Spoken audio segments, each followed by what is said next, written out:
భగవంతుడిలో భేద దృష్టి చూడటం అనేది అది మహాపరాధం అవుతుంది. శివుడు వేరే, విష్ణువు వేరే, విష్ణువు కంటే శివుడు పెద్ద, శివుడి కంటే విష్ణువు పెద్ద అని అనుకోవటం మాత్రం చాలా పొరపాటు, అది మహాపరాధం. కర్మ విపాకం అనే గ్రంథం ఉంది.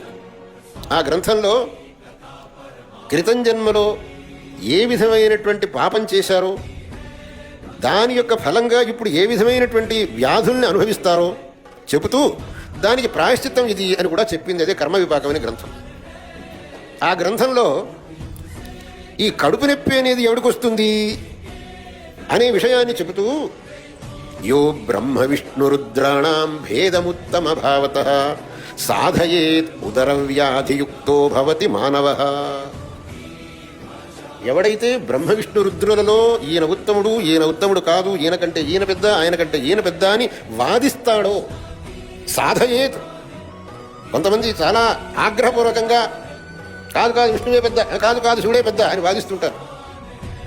వాళ్ళు పై జన్మలో ఉదరవ్యాధియుక్తో భవతి. ఇది మీరు మేము చెప్పింది కాదు, ఋషులు చెప్పిన వాక్యం ఇది.